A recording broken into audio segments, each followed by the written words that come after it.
Allô François. Salut. Bon jeudi matin, mon cher. Merci. Tu mets en lumière ce matin une initiative vraiment exceptionnelle. La première belle initiative, c'est de te féliciter pour ton gala, ton prix artiste cette semaine. Merci. Je pense que ça a jailli sur tout le monde ici. Puis bravo, Gino. Donc, première initiative cette semaine, notre Merci, animateur. Stéphane. Bravo. Merci beaucoup. Revenons à nos moutons, si tu veux bien. Très humble, Alors, comme parlons vous voyez. de cette tablée des chefs Oui. qui permet à des gens de manger.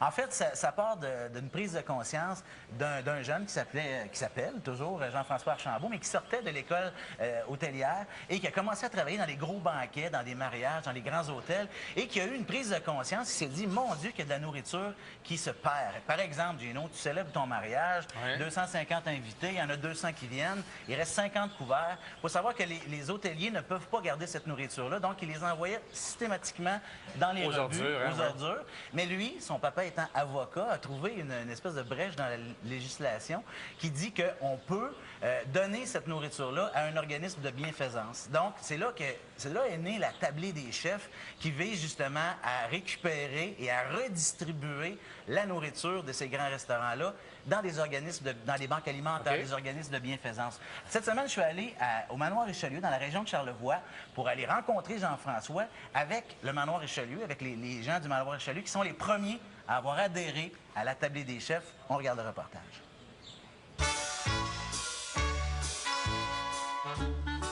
J'ai étudié en gestion hôtelière à l'Institut de tourisme hôtellerie du Québec. Par la suite, je suis allé travailler dans le réseau des hôtels.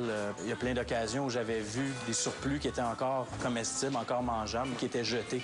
Surtout dans les mariages et les grands événements où les gens, par exemple, vont commander pour 200 puis ils vont se pointer 125, 150. Alors, c'est vraiment comme ça que ça a parti, en voulant mobiliser les chefs dans la récupération de leur surplus alimentaire. Première chose que j'ai constatée, c'est qu'on avait un énorme volume de repas servis annuellement, qui tourne aux alentours d'un demi-million de repas. C'est toujours épeurant en tant qu'hôtelier, restaurateur, d'approcher des organismes quelconques, puis faire une redistribution de ces surplus alimentaires-là. Mais on s'est rendu compte qu'il y avait un processus, une tierce partie existante qui simplifiait de tels gestes de beaucoup. Et de là qu'on s'est associé avec la tablée des chefs.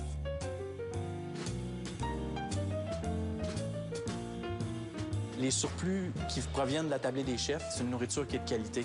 Donc, on les fait manger, mais on les fait bien manger. Et je pense que les gens apprécient beaucoup la nourriture qui est récupérée par les membres hôteliers puis les chefs qui s'impliquent dans la tablée. Monsieur Breton, vous êtes chef ici au Manoir Richelieu. Dites-moi, est-ce que c'est compliqué de participer à cette activité-là?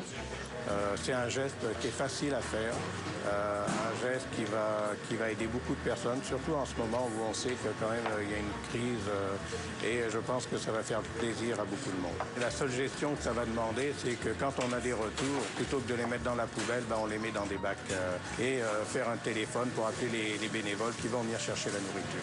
Ça fonctionne très bien et puis tous les employés ont embarqué. Alors c'est pour ça que j'encourage les chefs à donner de la nourriture. Nous, on estime qu'annuellement, on est capable de redistribuer entre 7 000 à 10 000 portions. C'est quand même considérable, puis on en est très fiers de redistribuer ce nombre de repas-là à la région de Charlevoix. Avec la signature du Centre Bell, le Centre des sciences à Montréal, le Hilton Bonaventure aussi qui vient de signer, je pense que ça va créer un effet boule de neige. On parle actuellement, là, je vous dirais, d'ici la fin de l'année 2009, on devrait avoir récupéré pas loin de 200 000 portions sur une base annuelle à travers la province. Qu'est-ce que je veux, moi, c'est que ça devienne naturel pour les chefs de penser à s'impliquer dans la tablée pour permettre la récupération de leur surplus alimentaire. Ça fait du bien de voir ça, mon cher. Ben oui. Juste pour être conscient de la chose, ce ne sont pas des restants d'assiettes, là. Non, des restants non, de table. C'est des restants de cuisine, là. Il faut bien comprendre, c'est que si on prépare, par exemple, 250 repas, il reste 50 repas. Ce sont les repas OK. qui vont être redistribués et non les restants d'assiettes. OK, Ce parfait. sont de bons repas. Donc, si c'est un bœuf Wellington qu'on a servi, bien, les gens dans les banques Wow. alimentaires vont avoir un bon repas. Et puis, bon... S'il y a des gens qui veulent adhérer à la tablée des chefs, est-ce qu'ils peuvent le faire? Oui, exactement. Ils peuvent le faire. C'est la Loto Cuisto, qui est jusqu'au 30 31 mai, vous pouvez participer à ça. Dans les magasins de cuisine Arès, de Saint-Hubert, Laval et Pointe-Claire.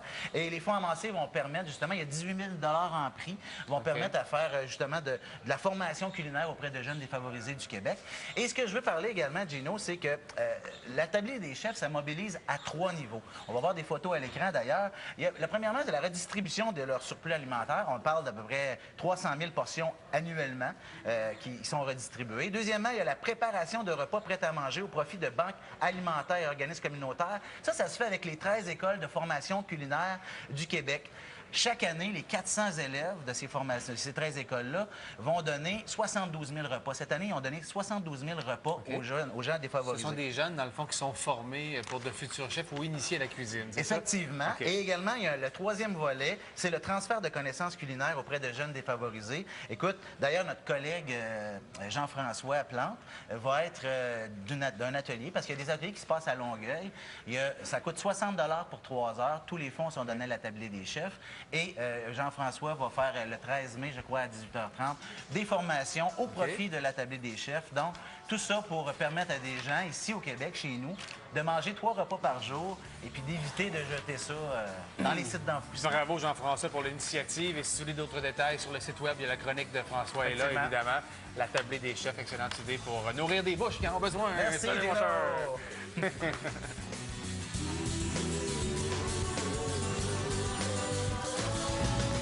La chronique environnement vous est présentée par les essuie-tout et le papier hygiénique Cascade Enviro 100% fibres recyclées. C'est le temps de changer pour Cascade Enviro.